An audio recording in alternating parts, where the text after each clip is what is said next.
Hey guys, this is Max92 and welcome to a game called Wanderlust Transsiberian. I don't remember how I got this. It's something I got on GOG. I believe it's developed by CD Projekt in some capacity. The GOG page says like developed by people who made The Witcher or something.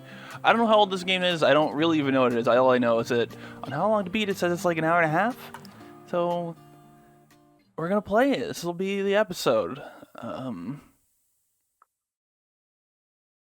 Moscow. Sure. I don't know what that means. Took us a while to find the right place, but Vernon had insisted on doing it. In fact, he was determined to do everything that could be done in Moscow, and high on that list was spilling sunflower oil on the tram tracks on Malaya Brunaya Street near Patriarch's Pond. I don't know what any of this means. Sure, let's do it. It was something from his favorite book, one of the greatest literary masterpieces of all time, The Master and Margarita.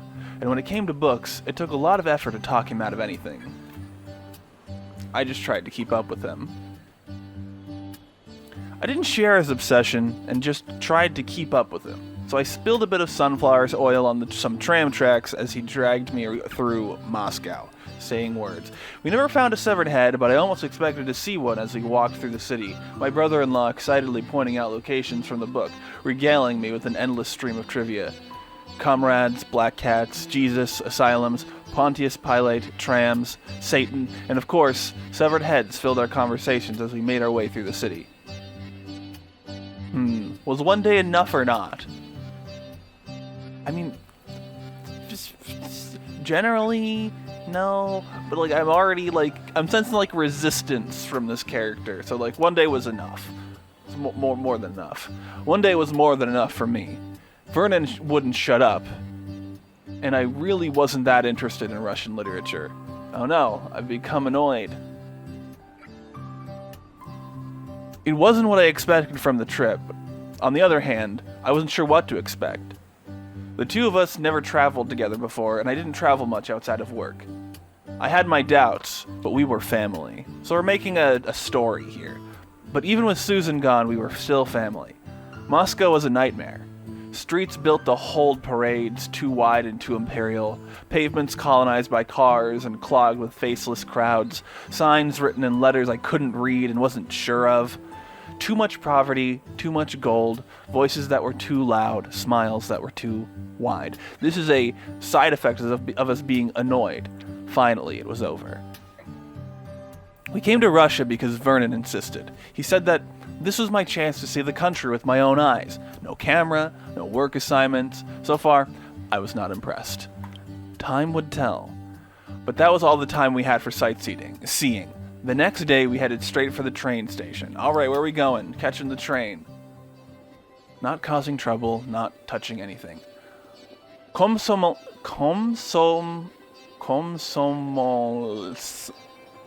I'm not that up on it. I did like a tiny bit of Russian study through like Duolingo a long time ago. Komsomolskaya. I can't put it all together. Komolskoye Square contained, for reasons I couldn't quite understand, 3 completely different railway stations.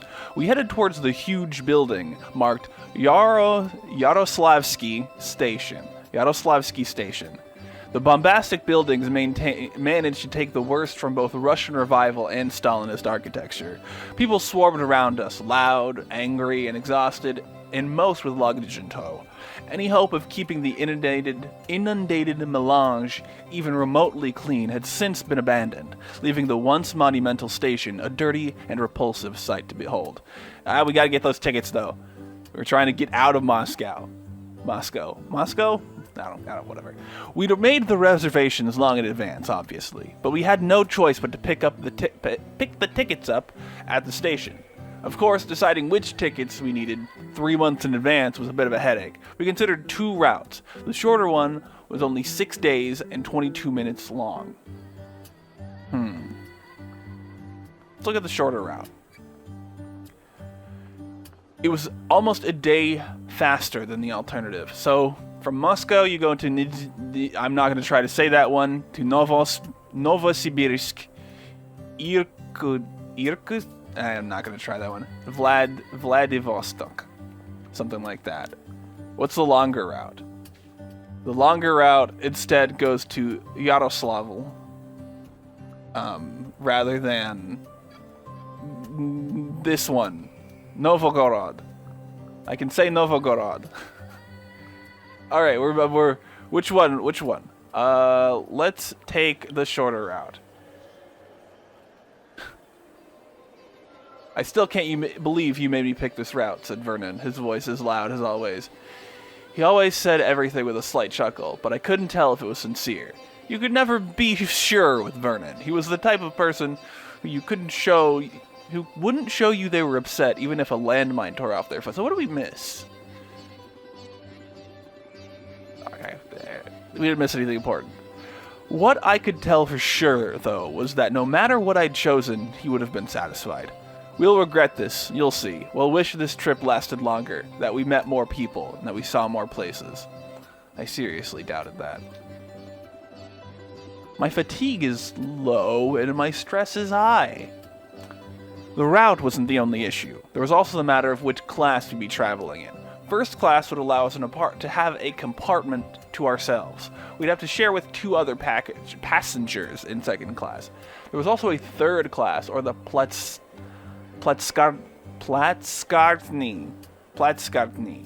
a huge sleeper car with no compartments. There's a few dozen passengers sleeping in rows. There was something exotic about the idea. My preference was clear.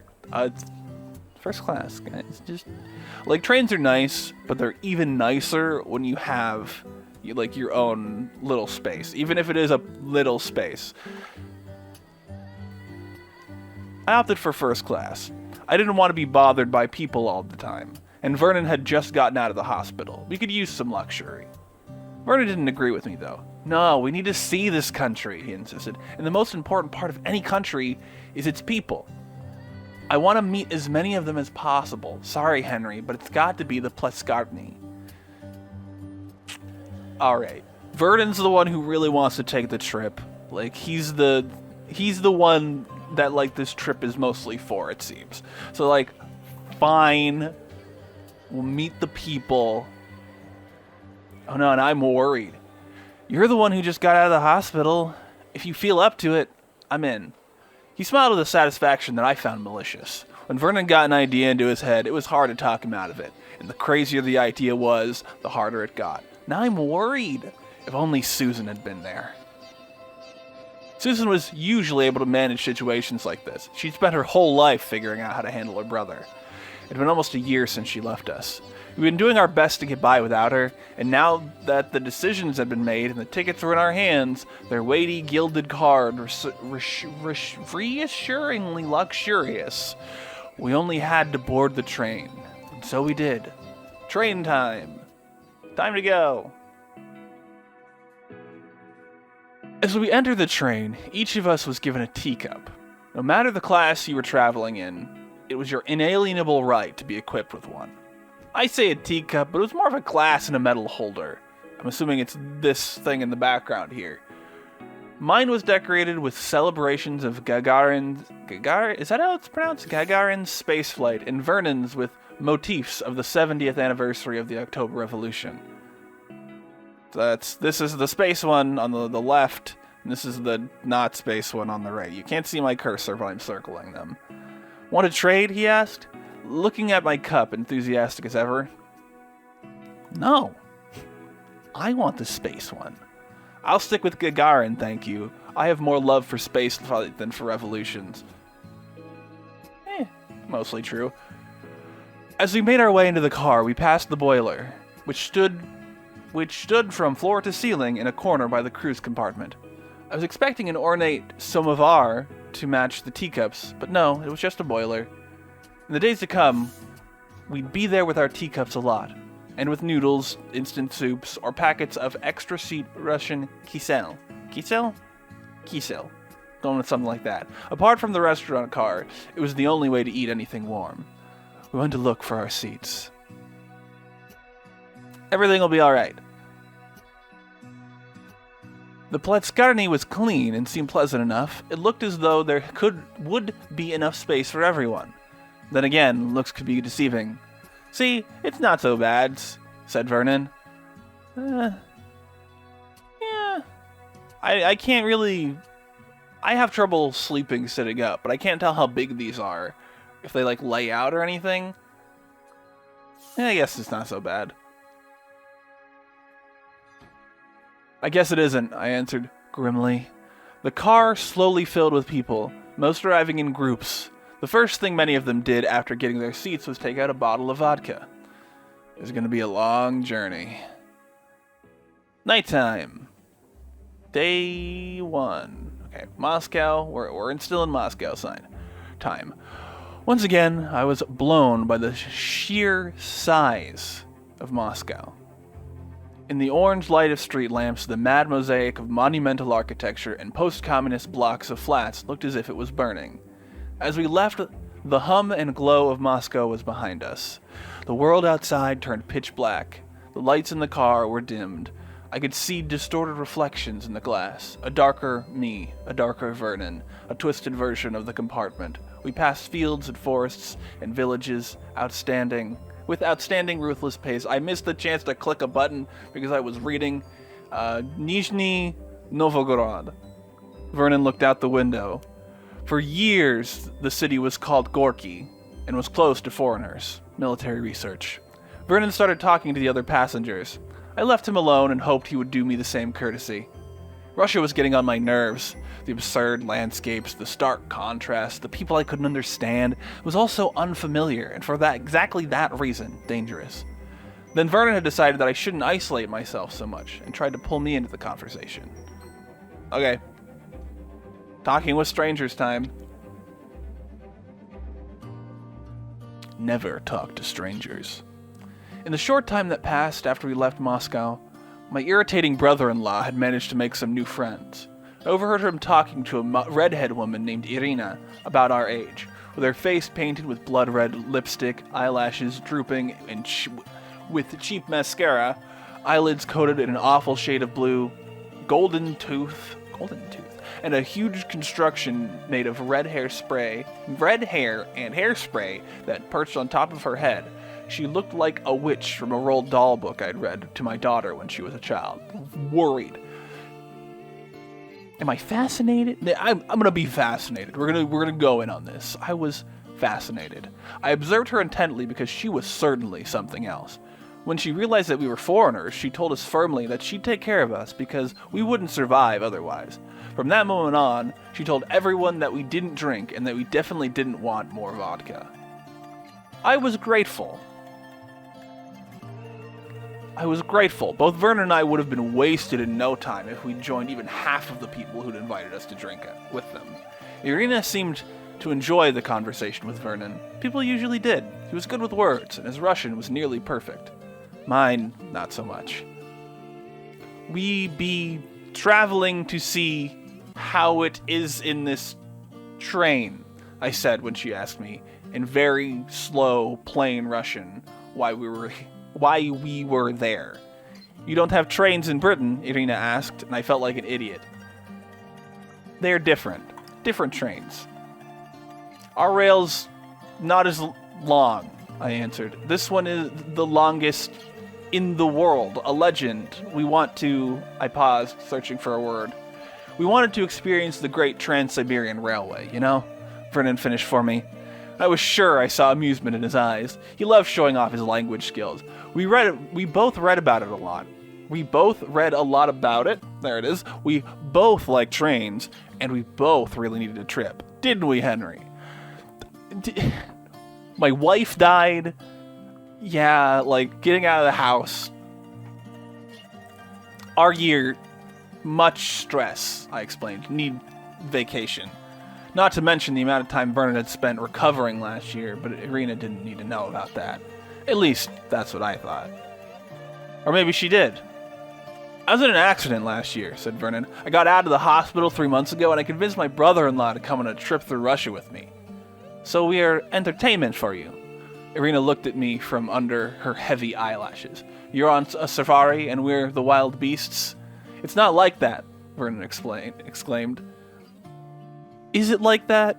Like, isn't that just what tourism is, in an extent? Like, you go to a place, and you're like, wow, they're so different here. That's so quirky. Like, isn't that the whole point of most tourism? Like, sometimes you go to, like, really experience the culture. Some people do that. But if you're like, by and large, it's just like, wow. Yeah, I'll try to explain. Being here, important. I tried to explain, but the words failed me. She looked at me skeptically. We want to meet people, to be a part of all this. Vernon gestured, showing her the train, I guess, not just to witness it. We went on. Time is a funny thing. Sometimes it flies, sometimes it slows. At least that's how it felt on the train. That train. The one that we're on. So we're on the second leg of the trip. Something was happening in the Platskartny all the time. People were coming and going, new friendships were being formed, and vodka was being poured into glasses. The stories were getting more and more personal. It never ceased to amaze me how many people opened up in front of strangers just because alcohol had lowered their ambitions. My cousin has HIV, you know, she said Irina at some point. She got it in a transfusion after she was in an accident. Don't you test blood donors? Vernon asked Vernon, taken aback. She shrugged. I'm going to inspect the train. I went to see the train and stretch my legs. I looked out of the windows as I passed through the cars. The world outside became murkier with every mile. A layer of dust steadily built up on the windows, and every few stations someone got out and cleaned them. The colors were brighter for a while, but then gradually desaturated until someone cleaned the windows again. An endless host of trees ushered our progress through the landscape. Lone birches stood near the tracks like giant skeleton fingers. Ooh, I'm worried. Can I be something else? Can I be not worried? Time is passing. Oh, there was a longer stop in Kirov. Okay. Praise be to the rooster. In Kirov, I decided that I needed to get off, if only for a minute. The air in the train felt stiff and smothering. I felt like I was drowning. The feeling didn't leave me as I shuffled toward the car door with other passengers, but when I got onto the platform, I could at least breathe a little. I looked around. It wasn't our first stop, so I had a pretty good grasp of what to expect. Chaos. Vendors were always waiting for the train, with everything a traveler might need in their stalls, from toothbrushes to alcohol. The myriad of goods on sale, the loud voices haggling people, the smell of beer, and all kinds of food, from candy to sauerkraut to smoked fish, it was intoxicating. Someone caught my eye. Ooh. In all the commotion, I noticed an elderly woman standing behind a stall with white dumplings that reminded me of the white bellies of dead fish. She looked tired, and when she brushed the hair from her face, I noticed that her right thumb was missing. Let's buy some dumplings. We got 5,000... Is it rubles? I think it's rubles. I don't know what the icon for rubles is. We're gonna buy some dumplings and stop questioning my my lack of knowledge on Russian culture. The dumplings were hot, and I cursed as they scalded my lips. She realized I wasn't from Russia immediately, and it piqued her interest. There was a big queue, though, and the train wasn't going to be on the platform long. I didn't want to be late. The passengers were slowly getting back on the train. It's weird to take a photo. It's weird. It's weird to take a photo of a lady. Get back on the train. I used to take photos in war zones, and it was easier there than in the chaotic hell of that platform. I couldn't focus at all, surrounded by the smells and sounds, so it would have been shit anyway. It took a clear mind to take a good street photo. So Henry, asked Irina after the train started moving, how's the safari going? Well, he didn't shoot anyone, said Vernon without skipping a beat. I didn't. Because it's weird. It's weird, especially like as a tourist. It's weird to take pictures of random people without asking them. Souvenirs. Sure, let's buy souvenirs at the next stop. We returned to the passing endless fields, the lone, slim birches. It was bland, gray, and irrelevant. That's another station. By God, they're real 10-ruble bills. Shouldn't you buy something for Matthew? Vernon asked at some point. Oh shit, I forgot. Matthew was my son-in-law. He liked funny, absurd souvenirs, and I took extra care in bringing something for him from one of each of my trips. But to be honest, it was usually Susan who reminded me about it. I got this, man. Oh no, my stress went up. I got this covered, I said, ready to improvise. At the next station, I left the train and approached one of the stalls on the platform. There were all kinds of things there. Fur shoes, hats with ear flaps, iron tea holders, vintage Soviet enamel pins, cups, culturally old lamps, and of course, Matryoshka dolls. Kremlin tea holder. That's kind of funny. Pink hat. Enamel pin. Go with the hat. Buy the hat. The pink Ushanka hat seemed absurd and Russian enough to satisfy Matthew's tastes. Oh, he'll love it, Vernon grinned, looking at my trophy when I returned to the train. All right, the train moves on. I need to get the stress level down. My stress is through the roof. It's all a story. After the novelty wore off, after Vernon had told all of his stories, after I'd gotten used to the unfamiliar alphabet and the flow of ever-changing faces that were somehow so similar, the reality sank in that our journey would be more like endless jet lag than some thrilling adventure. I cleared my throat. I must go down to the seas again. I also decided to share a story. I'll tell you about Vernon, I said. He's always the soul of our family. We have that story when we go to the sea, I started. I'm still proud of that one, Vernon chuckled. Yeah, so in the 90s, we go to Brighton. Me, my wife, our daughter Henriette, and Vernon. He named his daughter after himself, murmured Vernon to Irina. She snickered. I ignored that. I gritted my teeth and ignored that. Brighton, over the sea. He wanted to go on motorboat.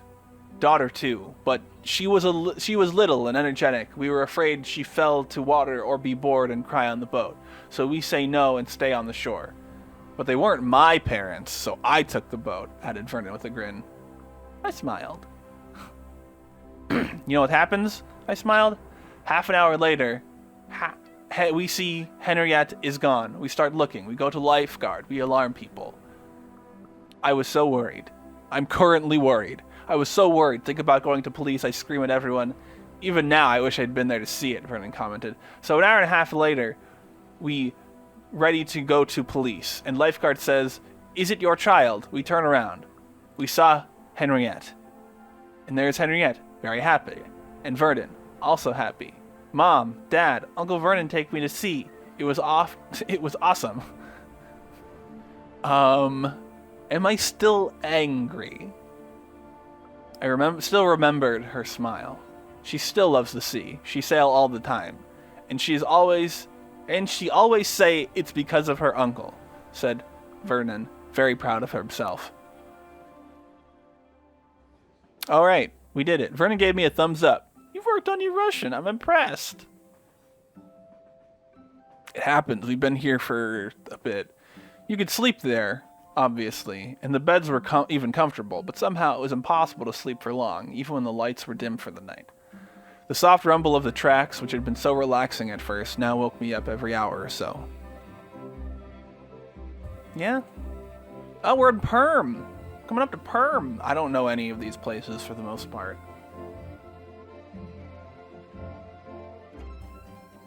Moscow time +2. Perm. I remembered reading somewhere that the city used to be called Molotov for a while, some time, like the cocktail. All in all, getting some rest proved to be difficult. Trying to sleep. Alright, so we're sleeping. Oh, we're not sleeping. I opened my eyes. It's 9:43 p.m. on Wednesday, September 14th. Black magic and its exposé. Someone was standing over my bed. Lean, tall, dressed in black, motionless. I was sure they were looking at me, even though I couldn't see their eyes. How would I react? I guess I'd sit up. Be like, ooh, what the heck? Who are you? Ah, you're awake, the figure said in Russian. They had a strange accent. Come with me. Where are the others? I asked. Waiting for you. They're all waiting. You're late. We went to the restaurant car. The train was a maze of marble corridors and narrow stairways. My guide walked extremely fast, but I knew that I couldn't lose them, or I'd never leave that place. I focused on them. I followed and tried not to lose them. It seemed like that was the only way out. Finally, we got to the restaurant car. It was a huge ballroom filled with people I didn't recognize. A tall man wearing a checkered jacket and a jockey's cap looked at me over his cracked glasses. Tell me, Henry Richardovich, do you enjoy your stay in Russia? Russia. I was not sure what to answer. My first contact with Russia was overwhelming and confusing. Vernon did what he could, but I just wasn't having fun. Since we boarded the train, I'd been thinking about what I wanted from this trip in this country, but the real Russia was eluding my grasp. Russia.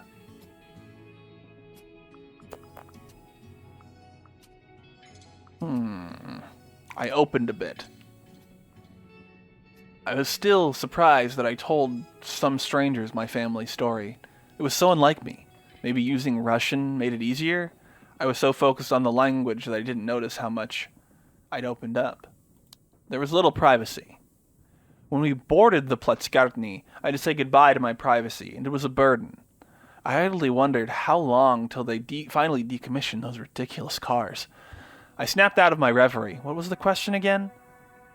How did I feel about Russia? There was no good answer. I didn't want to answer. From the very beginning, I'd been wary and overwhelmed, and the journey gave me only more reasons to feel that way. The people we'd met were too intense and volatile. The strangeness of the surroundings made me feel uncomfortable. I turned to the stranger. Suddenly, I was alone. On the walls were my photographs. All I could see was my guide's black silhouette, blurred, distorted. All I could see was my guide's black silhouette against blurred, distorted backdrops. I opened my eyes. The dream left me uncertain and strangely agitated. Time is moving again. That's good. There was something unsettling about the train that night. You had a nightmare. That's why. I checked my camera. There was Vernon with a bottle of sunflower oil.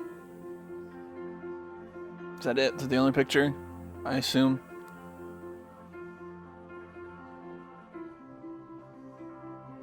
My stress level is so high. The last Tsar was executed in the city, did you know? Whispered Irina with morbid fascination. No, and I also can't read what it's called. Well, we'll get there. I took a photo of my Gagarin glass to kill time. Can't you stop working for a second? Vernon sighed, the sound of the shutter stirring him from his sleep. Look, you're a Russian literature professor who's spending his vacation on the Transsiberian Railway. He just rolled his eyes. Yekaterinburg. Time in the train was like a bubble. All the cars and stations ran on Moscow time, regardless of the local time zones. Bored by the constant rumble of wheels, I caved in and started eavesdropping on the other passengers. They talked about politics a lot. Putin was ruling this country for, 10 years? And it seemed to me like the man was still a puzzle. I'd heard so many contradictory opinions. You mean Putinachet, said a woman to her companion. He's a humanist and a liberal. He answered, visibly upset. I sighed. Time zones, the first instance of huge corporations making their own world, making the world their own. After all, it was a British railway company that first adopted some sort of standard time. I looked at Irina fixing her hair. I could happily watch her for hours. Moscow, +3. Omsk. Once a wooden fort built, I assume, by Cossacks, protecting the Russian frontier, now a sprawling metropolis with half a dozen universities. At least that's what Vernon told me. A half moon hung in the sky, shining bright. For a while, I watched the clouds, silhouetted by its radiance, hypnotized by their changing shapes and their stark contrast with the night sky. Sometimes it struck me just how huge a project that railway system had been. tracks that stretched halfway around the globe, and thousands of lives lost while laying them. And there we were, me, Vernon, and Irina, benefiting from a path built on blood, sweat, tears, and innocent lives. I realized we were in the middle of Siberia. The thought sent a shiver down my spine. I want to go buy food at Novosibirsk. My pronunciation is probably terrible. The city so detested by the procurator. Did you know, Vernon said, looking thoughtfully out the window, that this city owes its existence to the Transsiberian Railway? I didn't care much about it right then, but I didn't have the energy to try to stop him from talking. They founded it just to build a bridge across the Ob, the river we just crossed. And now it's the biggest city in Siberia. We had a 20-minute long stop in the biggest city in Siberia, so I thought I might as well do something with it. Let's go with Vernon. Not hung out with Vernon much. Want to see the station? I asked, sure that he'd jump at the opportunity. I think I'll get some sleep, he said. Odd. Okay, so that was a non-choice? Schizophrenia, as predicted. A lot of people left the train with me, but after a few minutes, they'd all moved on and I was alone in the enormous station. Vernon had told me that the building's shape was inspired by the steam engine, but I didn't see it. All I could say was that it was enormous. Silhouetted by the night sky, it made me feel small and unimportant, a trait Russian architecture had by design. I went inside. Click the button. Inside, there were marble floors, crystal chandeliers, lights, and arched ceilings. Everything was polished and gleaming. There was something eternal about it. The floor reflected the silhouettes of the travelers as they walked across it. There weren't many of them now, just a few dozen unfortunate souls condemned to traveling through the night. I thought about Susan. Susan would have loved it here. She'd have asked Vernon to tell her more about the place, and he'd have gladly obliged. They were both very curious about the world. It definitely ran in the family. Maybe that was why Vernon hadn't come with me. Sometimes when we were together, her absence was too pronounced. I looked for some company. I looked around. There was always a traveler you could talk to for a few minutes and then just bid adieu, never to see them again. Soon, a man had caught my glance. Not exactly the company I've chosen, but once he realized I was looking at him, there was no escape. He started walking towards me. Got a light? He asked in a hoarse voice. His eyes were red and hungry, his hair white. He smelled like he hadn't washed in a few days. Then again, neither had I. I took out my lighter. I decided that I might as well talk to him. I nodded and took out my lighter. Thanks, he said, snatching it from my hand. He lit a hand-rolled cigarette and took a long drag, holding it between his thumb and forefinger. He gave me my lighter back. I had to conceptualize. It's not how, in my head, cigarettes are smoked. That's different. You're not from here, are you? I shook my head. The other two add stress. I'm trying to lower stress. Not when I use the damned language again. I just shook my head. I knew it. But you have a home, don't you? People you can go back to. People who are waiting for you. I can see these things, you know. It's always. I always know. It's in the eyes. He was right. I did it. I got my stress level back down. Yes. I answered simply. There was Henriette. There was Vernon. I wasn't alone. You're lucky. Hold on to them, or you'll die just like me. You understand? I don't need to smoke. I just give him my lighter. I gave him my lighter. Sometimes words aren't necessary. I was an engineer, you know. Steelworks, serious man. He blinked, looking at me. Then one day, I just had enough and walked away. He took one last drag from his cigarette and threw it on the marble floor. He patted me on the back firmly. You take care, he said, and left the station. I watched him go. I watched as his silhouette dissolved into the darkness. Perhaps our exchange had helped him a bit, I thought as I made my way to the train. The train set off into the night. There's a lot of reading. Gotta make sure I'm drinking water. Moscow +4. I thought about Susan for a while. It still hurt. I slept for some time and dreamed about looking for rose-scented cigarettes in a Moscow theater. Yeah? Why? I just gave away my lighter. Irina was talking on the phone. She did that a lot. Sometimes gossiping, sometimes laughing with tears in her eyes, sometimes just listening or comforting. She seemed to have a lot of friends. Let's go to the restaurant car. Meanwhile, Vernon was going through my photos, commenting loudly on some of them, because I missed buying food. I clicked the button. It didn't go. I was hungry. The incident at Griboyedov, something like that.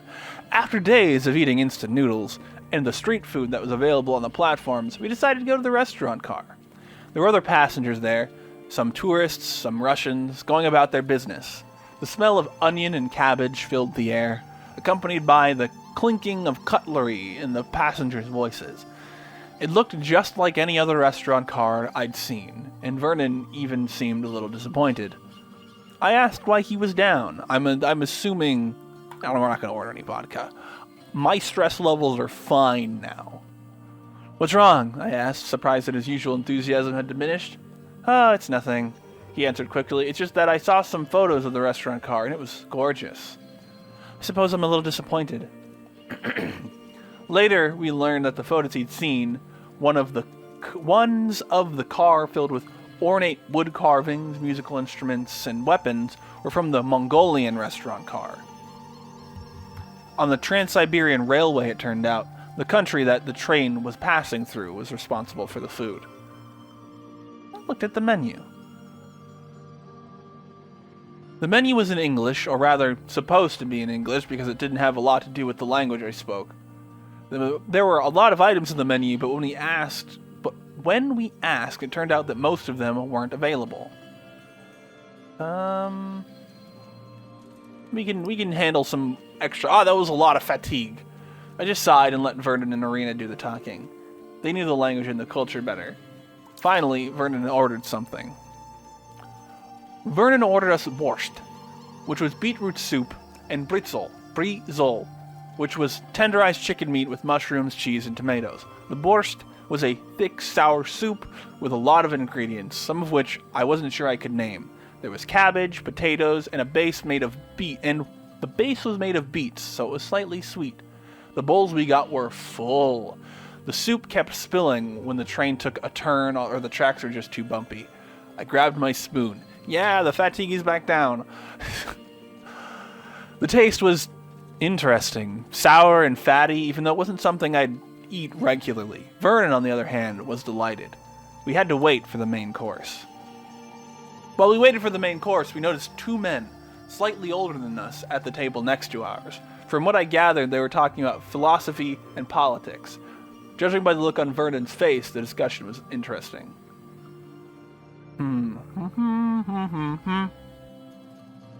This seemed fun. Sure. Fun. Should we join in, I asked under my breath. Vernon grinned. Absolutely. They talked about God and duty and Russia, but it was hard to keep up with them. At least it was for me. Vernon rustled and laughed and nodded as if he were a maiden. This is a bad option. No, this is something that I shouldn't ask. I tried to focus. I listened intently. There was something about the responsibility of empires, I think. It's about being a part of something bigger than you, about representing it with dignity, about giving it to others and growing bigger, about unity, said one of the men at some point. This continues to be something I probably shouldn't ask anyone. I had an opinion on that. Great Britain was great empire all over the world. Not went well in the end. The topic stretched the limits of my Russian. You are thinking too small and gave your subjects nothing. But empires are the only way for nations and cultures to survive. I didn't agree. We're still calm. That stupid. Worse, it was dangerous. But how could I say that in Russian? I had no idea where to start. One of the older men raised an eyebrow. Now that's a valuable input. Henry isn't an expert. Vernon smiled apologetically, and his Russian isn't very good. The men nodded, looking at me skeptically, and once again I was cut out of the conversation. It keeps showing up. What about Putin? Oh no, I'm worried again. Your country, beautiful, but run by dangerous man. Everyone pretend not to see. He not care about you. He want power. What could possibly have gone wrong? Irina looked at me, clearly pissed. He cares about Russia. He sees that it's a great country, not some internet joke or a place for British lords to visit when they're bored. Oh, okay. We're gonna fight.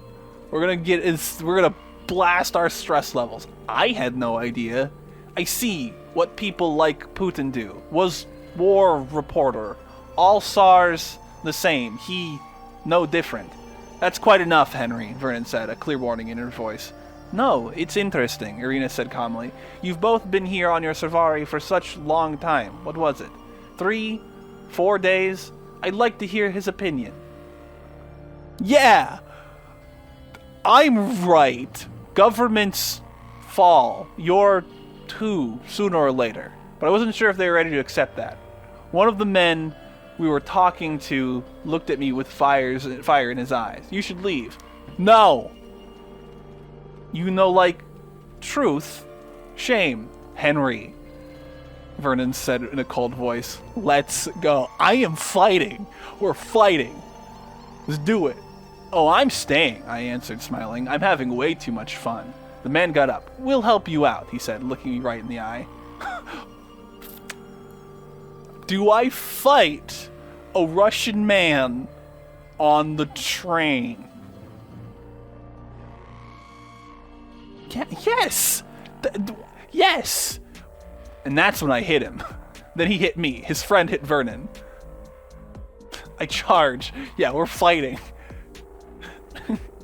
I roared and charged at them. You know how it goes. Suffice to say, half an hour later, we were back in our car, our clothes ruffled, our faces swollen, both strangely calm. I think we did well, Vernon said. That was very... I looked for the right word.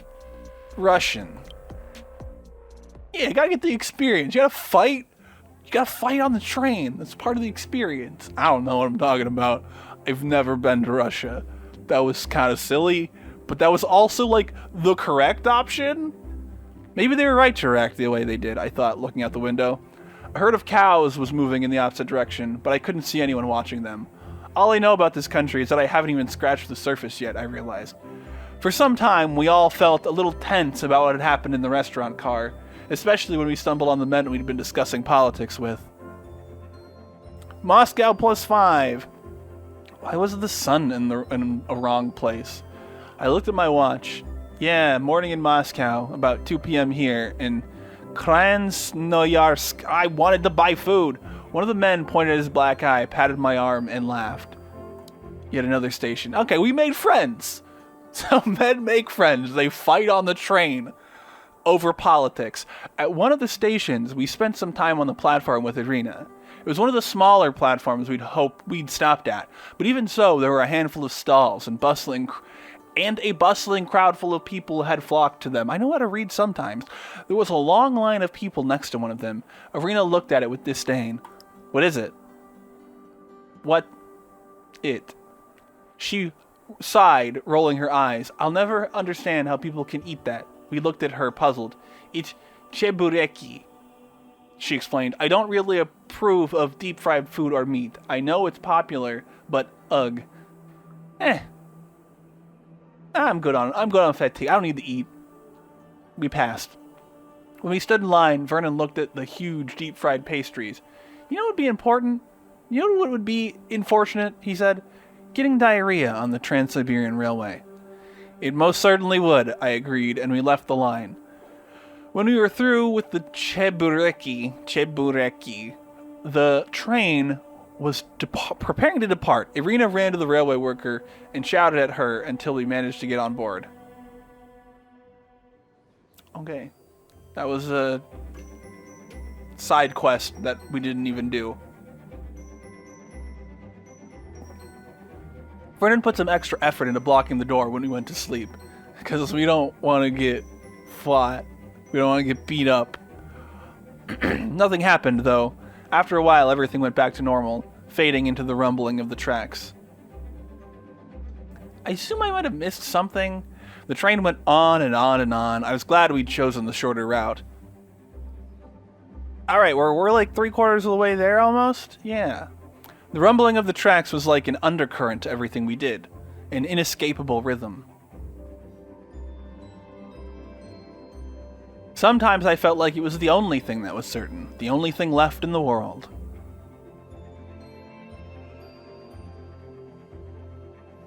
Rumbling.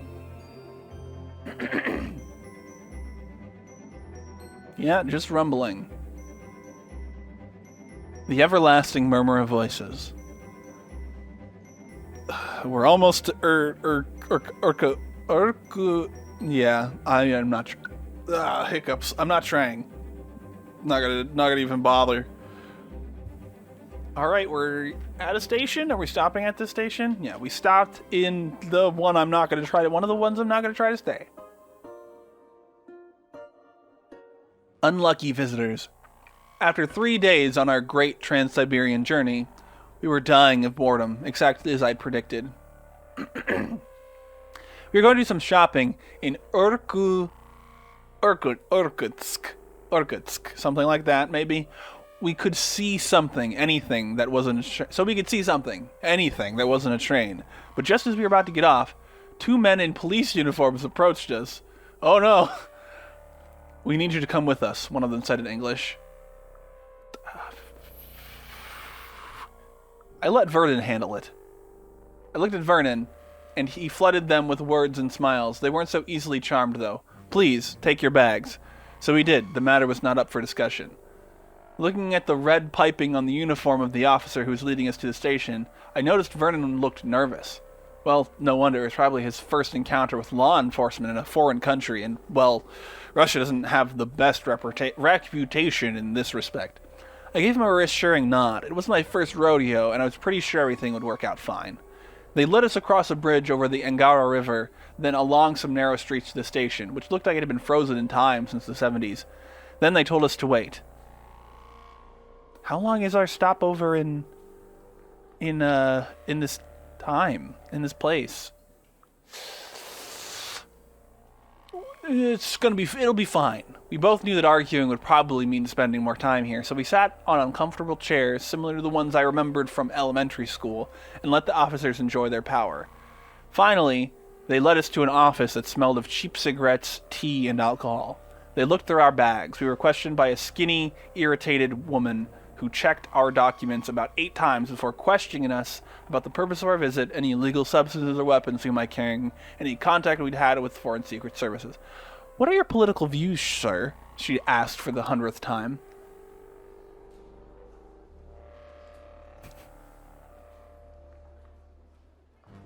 I don't know the correct answer to this question offhand, so I'm going to not answer. I just looked at her and said nothing. Keeping it to yourself? Good, she nodded. You should do that more often, she continued. Keep your political views to yourself. The questions continued.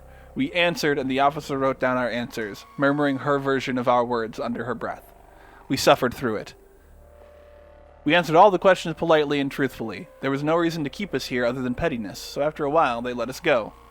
Just as I expected. The whole thing was obviously just meant to scare us. Our train was long gone. Not knowing what to do, we went back to the station. The appearance of the hero. When we got there, the train was, of course, nowhere to be seen. The vendors were gathering their things, the place was getting emptier and quieter by the minute. We didn't see her at first. But it was Vernon who noticed the familiar face. Irina was standing there in the middle of all the commotion. She had an unsure expression that didn't fit her at all. I'd have felt awful if I'd left you here. My friend lives not far from here. We can sleep at his place and think about what to do next. I wasn't fond of the idea of staying at some random person's house. We were in a big city. There had to be a hotel nearby. Or 20. Vernon suddenly sprang to life, and they both started talking Russian so fast I couldn't understand a word. Before I managed to say something, Irina's friend was on the way. All that was left for us to do was wait. Irina opened a bottle of vodka. You need to calm your nerves. I'm calm. I'm calm. It says right there at the top of the screen, I'm calm. Yeah, I don't need any alcohol. I'm calm. We're good. There are no evil people in the world. A cat. Look at that. Irina said that it would take her friend some time to get to Urkut. So we decided to take a walk. I looked around. At first glance, I'm not going to try to say it again, looked as though someone had taken it out of the 70s or 80s with its old blocky cars and cracked sidewalks. The more you looked, though, the more quirks you noticed. There were speakers on the streetlights playing old US hits by Presley, Sinatra, and Lennon of all people. There were beautiful Orthodox churches and monuments to the Tsars, and there we were, and there were, of course, wooden houses. They sure were something.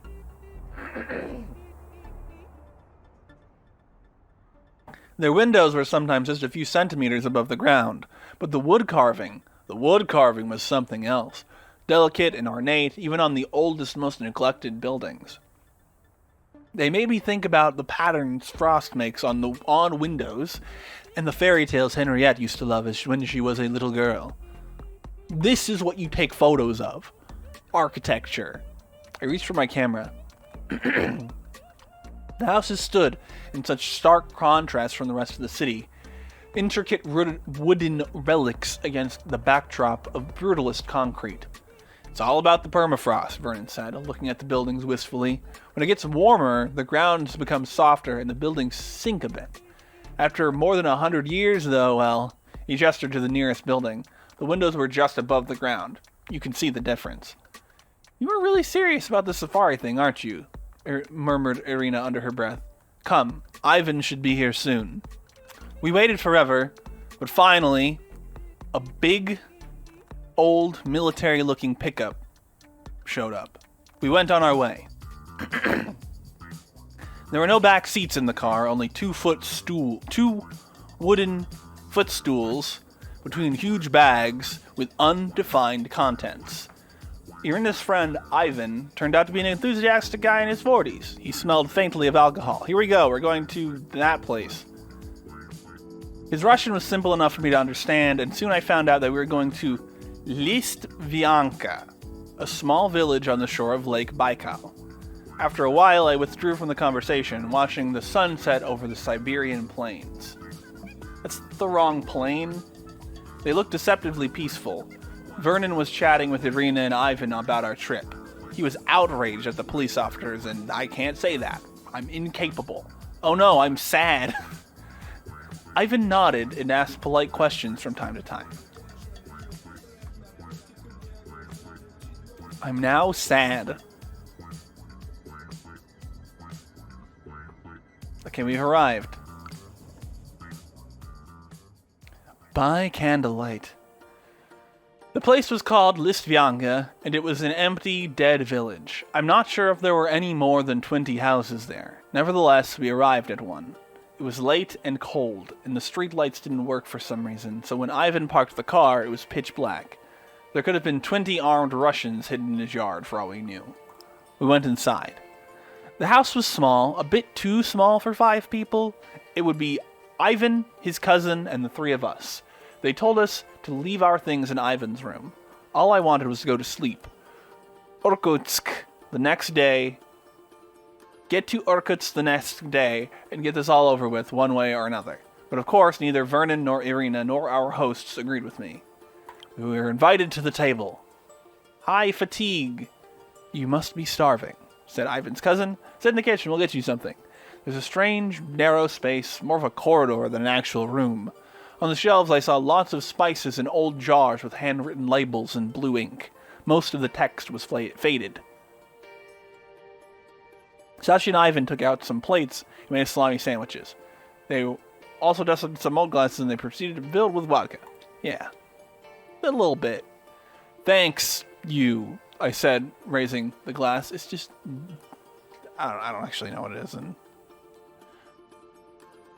It was strange how familiar we all were with each other. 5 people connected by coincidence. Sasha, Ivan, Irina, and Vernon got along swimmingly, talking faster and faster.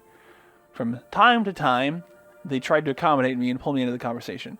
They are brothers, Irina said at one point, gesturing toward me and Vernon. In-law, I explained, and you have that story about the sea. It's a good one. Why won't you tell it again? Sure.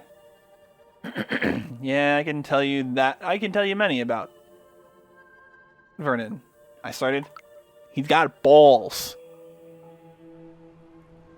To the lonely sea and the sky. Back in the 90s, we go over the sea. We're telling the story again. We looked for her. We go to lifeguard, police, and then we hear her. She went with him. Yeah, I'm not reading all this again. We already told the story.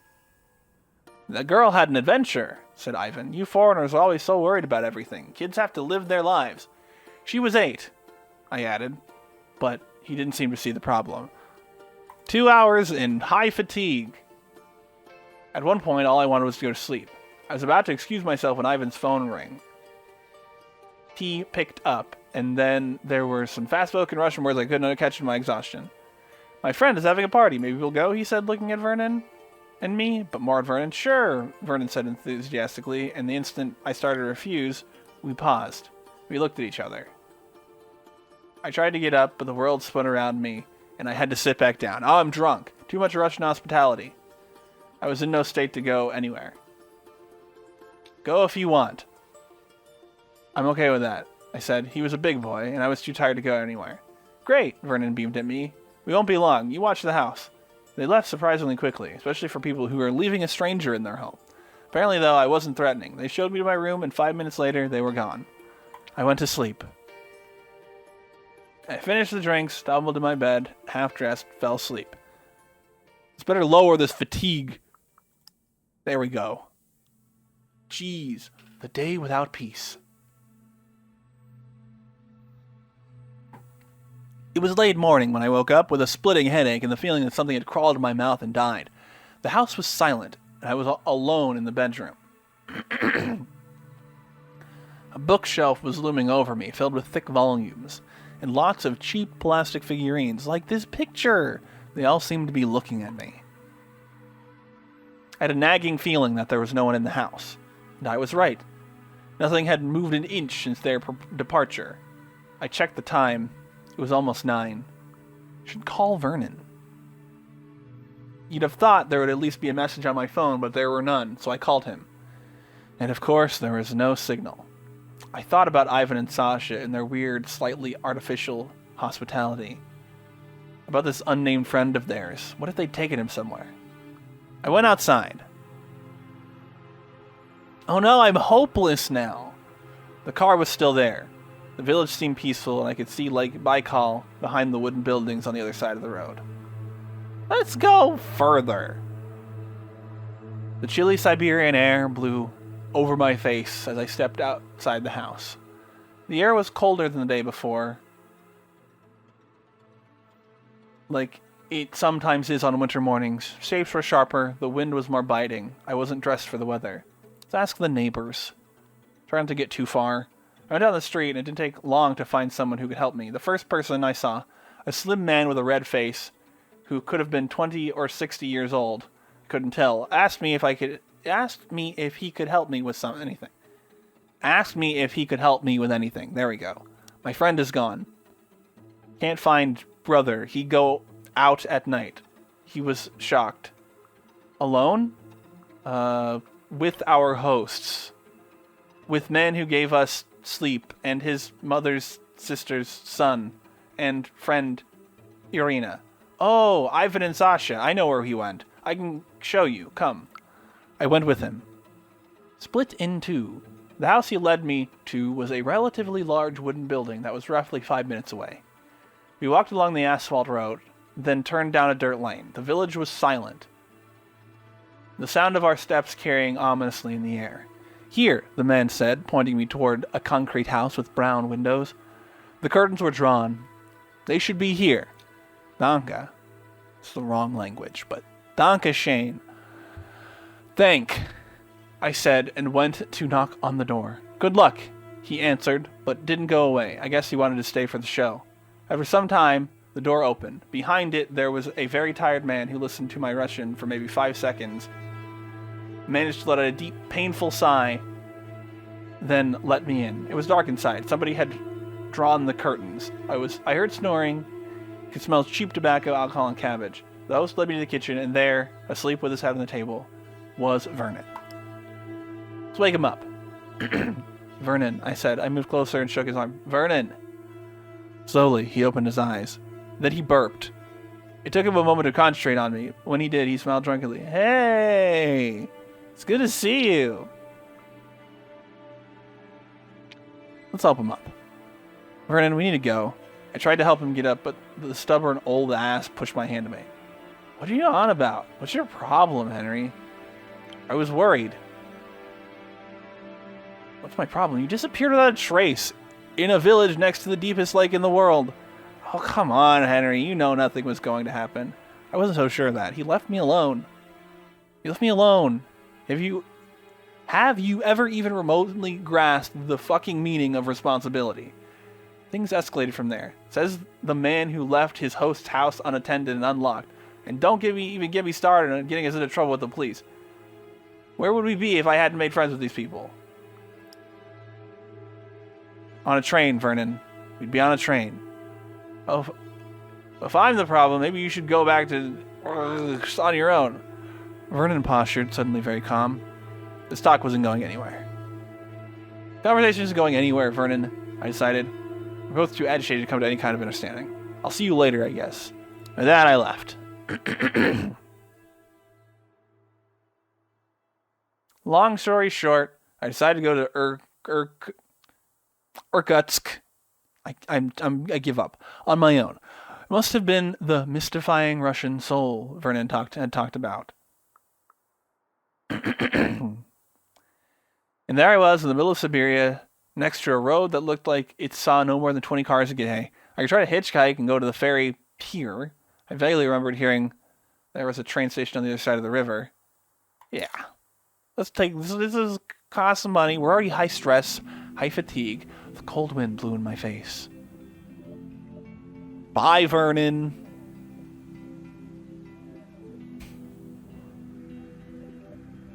Looking at Lake Baikal broke my heart.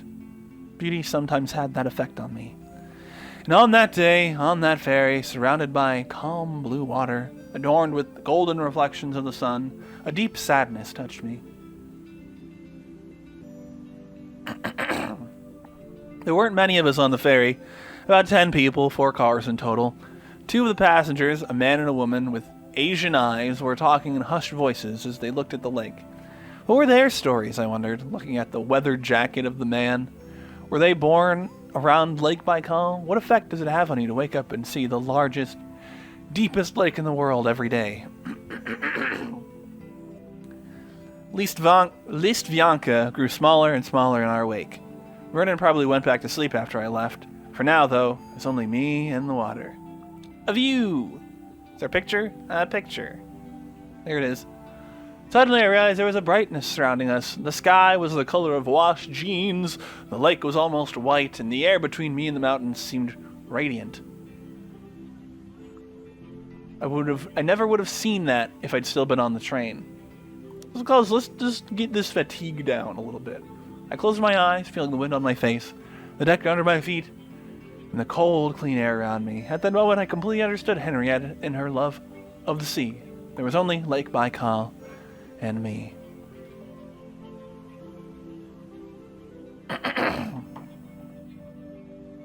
We were a bit like intruders there. The lake, the river, and the mountains looked so monumental. There was no place for people and their small and important issues and quarrels. Port Baikal. Finally, I saw our destination. It wasn't very different from Listvyanka, to be honest, and I was starting to think that going there hadn't been such a good idea. There were a few houses huddled at the foot of the mountain and a small port. I thought that I saw some kind of movement, so I squinted, and then I took out my camera and zoomed in on the town. Yes, there was a train there. It was just leaving. So, I said to myself, I managed to miss a train I didn't even know I could catch. Hopeless. It's the hopeless going on here. Just riding the boat. Stress level slowly raising. Still got plenty of money. I do think we're 3/4 of the way there. We were getting closer and closer. But I don't have a criticism so far. There's a lot of these stretches of nothing. Small stretches of nothing. Would I even be able to get back to Irkutsk? I asked. I wondered. Looking at the shore, Lake Baikal suddenly felt cold and indifferent. The couple I'd noticed earlier had stopped talking. Now they just stood at looked at the lake in silence. The woman poured tea from an old thermos into an equally old cup for them to share. I've gone down in stress to sad. Nice. As we approached the pier, there was some commotion on the deck. People gathered their things, ready to go ashore. We stopped. We did it. We made it to the port. The end of the world. Port Baikal was a minuscule village wedged between the Angara River, Lake Baikal, and the steep surrounding mountains. It was quiet, and the silence told me everything I needed to know about the place. It was dying. Cars departed the ferry like slow, dazed beetles. There were a few people, passengers, the people greeting them, and who I assumed were some bored villagers. I saw a lighthouse nearby, and I knew that there was a train station somewhere nearby. I needed to find a way out. Looks like this might be the train track. Maybe not. Soon I found the train station I'd seen from the ferry. I also found out the next train was leaving in 2 days. It appeared that the tracks there had once been part of the Transsiberian Railway. I couldn't fully understand why it had been separated from the main line. Later I learned it was because they flooded part of the tracks to fill the Irkutsk hydroelectric station's reservoir. Let's talk to the clerk. Kill some time. Chatting with the clerk, I heard the most unusual story. There was a time during the Soviet Union when they wanted to build a causeway across Lake Baikal so the trains wouldn't have to circle around the lake. But Lake Baikal is deep, and you'd need thousands upon thousands of trucks and trucks of stone to make the causeway. Where would they get the stone? Where would they get the stone, you ask? There are mountains around the lake. You just have to blow them up. But how? But how would they do that? That's a good question. Luckily, Russia was a nuclear superpower. Yeah. They almost decided to drop millions of tons of radioactive rubble into the biggest freshwater reservoir in the world. At least that's what I'd heard. I have no idea if that story was true, but it wasn't much help in the situation I found myself in. Let's find food. Sturgeon of the second freshness. It was unnervingly quiet and peaceful. Mesmerized by the lake and the nature around me, I almost missed the stall. I only noticed it when the woman who was running it shouted out to me, "Why don't you try an omol? You can't eat them anywhere else." It almost sounded like a reproach. I need food. Yes, thank yourself. It was fat and smoky, delicate and strangely appropriate for the time and place. If I had to imagine how a fish that only lived in Lake Baikal tastes, I would have imagined something like that. Rich, salty, and unique. I went back to the ferry. Let's go for a walk. I decided to take a walk along the rails to calm my thoughts. It had been the right choice, after all. My head was feeling clearer by the minute. I'm calm now. I looked around. It was a sunny day, and the deepest lake on the planet was shining through there.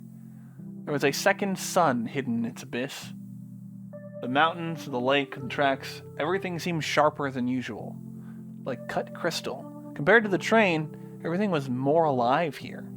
I realized that I finally felt like I was traveling, that I'd reached a place that was far from home and unique. But I needed to get to this place.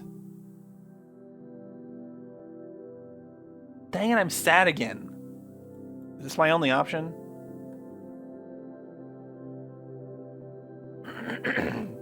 This time not progress. No, okay. Fine. I'll go back. I wasn't pleased with myself, to say the least. Anyway, here I was on the way back to Listvianka. The ferry driver looked at me, slightly surprised, but didn't comment. Port Baikal shrank on the horizon, together with its abandoned tracks, omels, and a pier. Ah! I did it. I'm peaceful. I tried to decide what to do next. I'd probably have to hitchhike. I thought about looking for Vernon, but that was an absurd idea. Besides, he was the one who should be looking for me. Thinking about ways to get back to Irkutsk, I almost forgot where I was. That stress level is going down. Look at that. Lake Baikal had a way of drawing your attention back to it, though. Do I get to lower my fatigue again? It'd be really cool. It'd be really epic. No? Just waiting? A view! The lake. A different picture of the lake. Standing near the railing, I suddenly felt dizzy. The sky and the lake looked the same. I couldn't tell the sound of the wind rushing past me from the hum of the engine. I felt as though I were flying. Here I was in the middle of this beautiful country on my own. I sighed with relief. What a ride! I thought, looking back at the past few days. The police car, Ivan's car, the morning hungover, Vernon still drunk after the party, it all came back to me. I expected some disaster from the first day of the trip. I found it really hard to trust Russia. It was the first time that I spent so much time in the country, observing everyday life, not just war or fashion or tourist attractions. Many things I saw were ugly, some were beautiful, some were funny, and some quite dark. I saw both wonder and grotesque.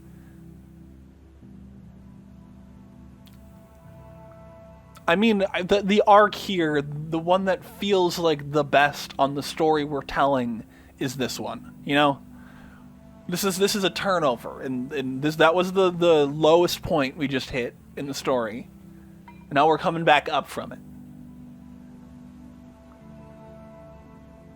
This would also be a good photo opportunity. We're gonna read the thing first, but somewhere along the way, I grew fond of Russia. The spontaneity of the people we'd met and their hospitality was hard to ignore. The landscapes were just breathtaking. I was far from sugarcoating the experience, but I enjoyed being here. It felt real. Let's just look. We need to lower that fatigue. We're getting kind of tired. Let myself dissolve into the blue void. Time didn't matter. Alright, like an hour and 15 minutes. Don't know how much longer this is. I'm sure reading it out loud is going to make it take longer. I blinked and looked around. There were 2 cars on the ferry. Both looked old. One was hitched to a horse trailer. The drivers were peculiar people. One was an elderly man with one eye permanently squinted. The other was, from what I gathered, a buryat. He didn't talk much, and mostly buried himself with tending to his horse. I don't know what that word means. My stress is real low. I managed to catch a glimpse. It was a small, sturdy animal. When we got closer to Listvianka, I started to get nervous, but the owner calmed it. It started, the horse. The owner calmed it with a few gestures and softly spoken words in a language that couldn't have been Russian.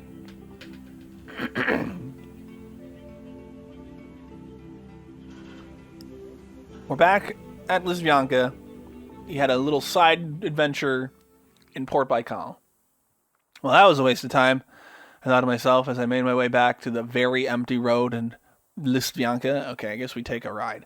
But we went through this very stress-reducing experience. Maybe it was worth it.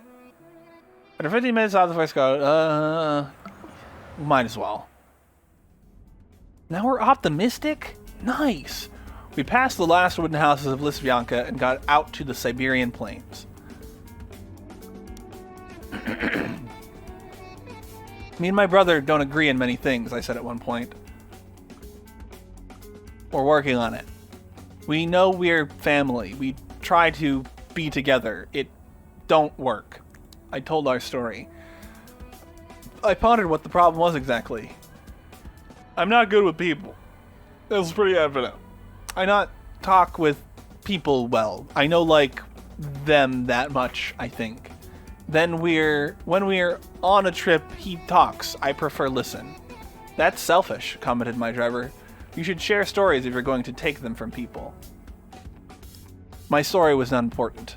It not about me. Vernon got better after accident year ago. My wife died. His sister. He injury. We decide trip. I stopped thinking about everything that had happened to me up to that point. I did something stupid. I got in trouble. A train. Police took us in Irkutsk. So the train left without us. That's unfortunate, commented my driver. Yeah, this one.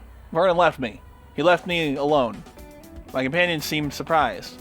Why? Vernon made a friend. If he hadn't, we'd probably have found a hotel in Irkutsk. At night, they went to partying. I sleep. Morning, there is no Vernon. We fight. We split. Do you think he'll make amends? Asked the driver. I hope so. Me so hopes. He good man. The father nodded and started telling me about his daughters. Go on. I sat in the front next to the driver. Go on. In the back were two kids, girls who looked about 5 and 7 years old. You're really taking your time with this. I'm peaceful again. Dang it. At first they were shy, but with time they were as loud as little girls can be. I didn't understand anything they said because it was all so fast, the engine was loud, and their pronunciation wasn't the best. All I could tell is that one of them seemed upset.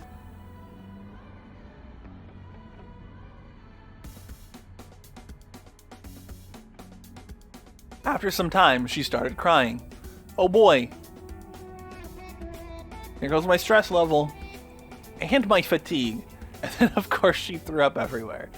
Cool. There goes my stress level and my fatigue. Guess we're not getting to Irkutsk this day. It's been an eventful morning. We went all the way to another place and came back. We stopped to clean up. We stopped. Oh, I'm sorry, said my driver, jumping out of the car and rushing to help the girl out. She was crying and her clothes, shoes, and parts of the car were all covered in vomit. You have a daughter. You can daughter. Hey, it be good, I said, crouching next to her. She looked at me with swollen eyes, but she smiled a little after a second. I suddenly realized that something was missing, or rather someone. The second kid was nowhere to be seen. I tried to alarm the father. Oh no, I'm sad again. Your daughter, too. I'm a bit busy, he answered, trying to convince the girl to take off the vomit-covered t-shirt. I turned around looking for the girl. She wasn't in the car. She wasn't next to her father, but there were a lot of places to hide. Look in the car again. The girl wasn't in her seat, that was for sure. Maybe somewhere else? Thought I remembered hearing a loud thud around the time we got out of the car, but I thought nothing of it. I checked the trunk. And there she was, upset and angry. Where's my dad? Here with sister. My answer seemed to upset her more. He's always thinking about her. He didn't even notice I was gone. I hate her. I tried to comfort her. I looked at the girl. Sing a song. Lower my fatigue. I sing in my language, I told her. She blinked. It's an improvement. So, all that was left for me to sing. Twinkle, twinkle, little star, you did sick. She smiled, and the father took care of his youngest. After some time, we were ready to go. We did it. We comforted a small child. We went on. Let's go. There are some long stretches with nothing going on. He looked tired, but tried to keep the conversation going. I'm tired. That's what this gauge means at the top of the screen. Now I'm peaceful again. Nice. He told me a lot about his in-laws and his mother. According to him, the generation gap in Russia was too big to ever be bridged. I don't know anything about Russia. You know, you can't talk to them. They just don't hear what we have to say. They're too Soviet. They'll never change. He looked at his daughters. Maybe it's cruel, he said, but I try to keep them away from their grandparents. I don't want their minds to be tainted with Soviet poison. Near Irkutsk, he stopped for gas. The station was peculiar. A small building with a bulletproof window behind bars. My driver opened a little drawer near the window, put money in it, and only then the gas pump started. He left me near the train station, insisting that he couldn't take my money because of the little accident on the way. Okay, are we there yet?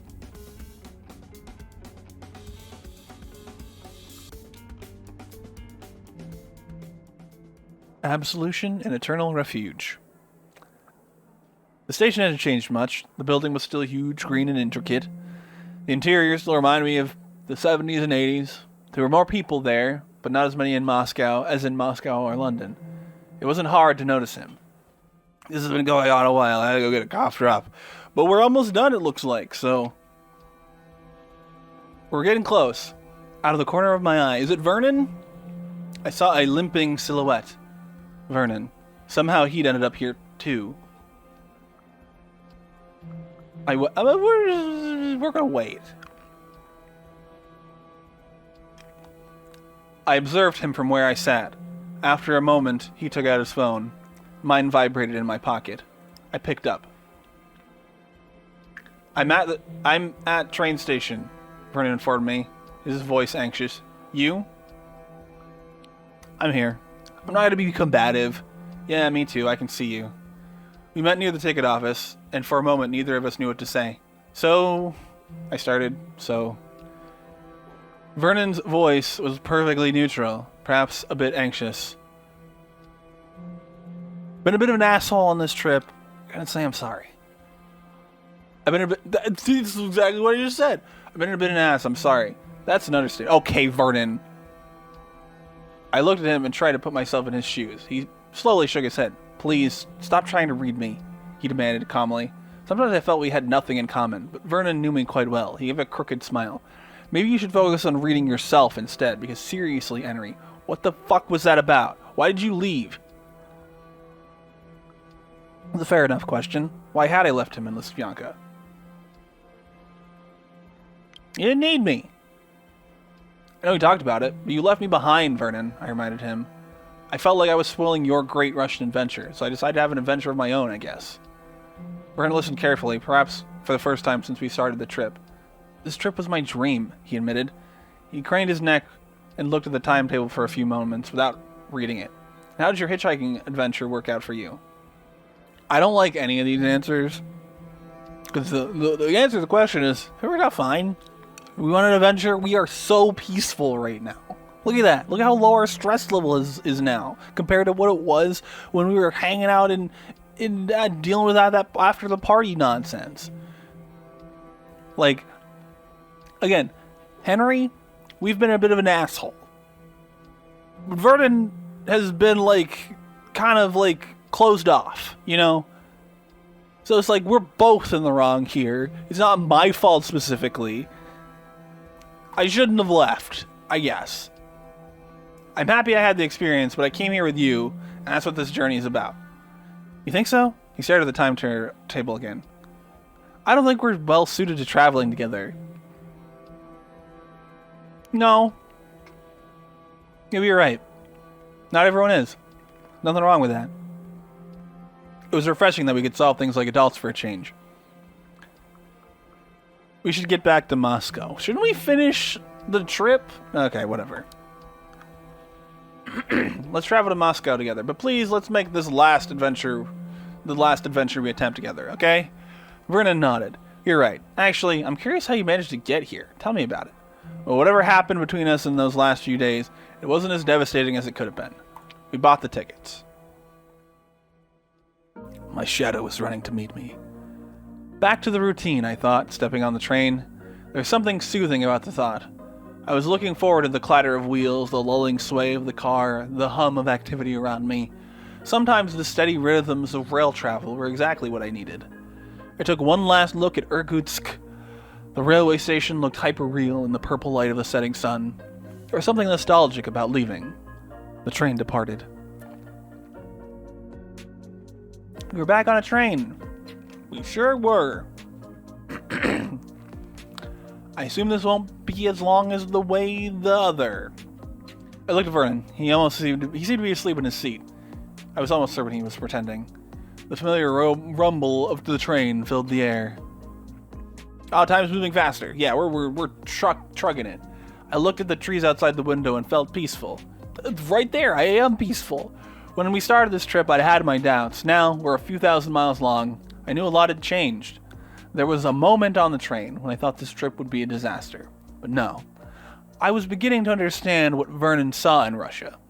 The sheer size of it, the multitudes of cultures and fates and stories it contained were almost overwhelming. Maybe Vernon had been right in what he'd said to Irina at the beginning of our journey. Maybe we both needed this trip.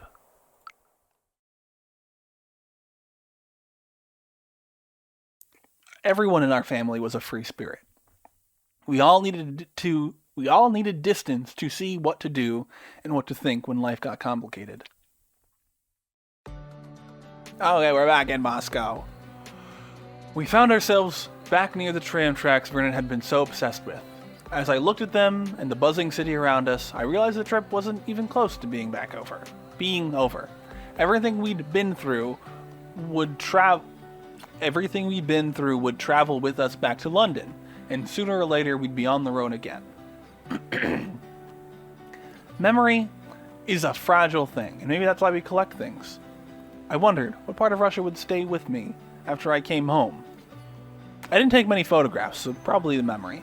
The fear and excitement, the fight in the restaurant car, that was the high point of the trip, really. If only we hadn't ended up at the police because of it. I looked at Vernon. I don't even know if we did. I looked at Vernon. Vernon was standing next to me, looking at the tram tracks. You know what my favorite quote from The Master and Margarita is? He asked. How could I forget? He used to repeat it all the time. It's a line from the beginning of the book, close to the scene with the sunflower oil. In order to be in control, you have to have a definite plan for at least a reasonable period of time. So how, may I ask, can man be in control if he can't even draw up a plan for a ridiculously short period of time, say 1,000 years, and is, moreover, unable to ensure his own safety for even the next day? We did it! I assume there are multiple endings to this. That would be a thing that would make sense. Okay, music by this guy. Chapters titles taken from this book that they were talking about. Inspired by someone taking the Transsiberian trip. A couple books that I don't know. I assume there's multiple endings to this. That would make sense. But I also have this. I probably won't play it, but I also have this. I probably won't play it for an episode in a Let's Play. But that's the thing I have too. I don't need to see the page. So, it's an interesting little, narrative experience thing. I'm sure there are so many different pathways to this. I feel like it has to have multiple endings and, multiple different events that you can run into along the way. There's stuff that I definitely missed, stops that I didn't go to, all sorts of stuff. So, probably check this out. I'll put a link to it in the description on GOG. I got it for free somewhere. I don't know if it just is free. It might be. So check that out in the description. My one real criticism is that there's just a lot of these spaces while traveling where nothing is happening, basically. There's no text, there's no new text. It's just sort of here's a space where you just have to wait for the next thing. And I don't particularly love that. I don't know if I'll go in and cut some of that stuff out. or if I'll leave it pretty much as it was. But yeah, it's an interesting little visual novel type thing, narrative experience, and you know, get you some pictures, visuals of a place you've not been to. So yeah, like I said, link in the description, and there'll also be down there a link to my beacons.ai account, or my beacons.ai page with my Patreon, Bandcamp, Redbubble, etc. Those links are in that, so click that link, click on the other links, do what you do in those places. Like the video if you liked it, dislike it if you didn't. Subscribe if you want to keep with what I do around here. It's mostly been gaming right now, but I'm working on all sorts of stuff. So hit the subscribe button and you can see when it comes out, hopefully. Leave a comment. What do you think about Wanderlust Transsiberian? Let me know. What was your favorite part? Leave a comment. Share the video. Do things. Anyway, thanks so much for watching. I'll see you next time. Bye!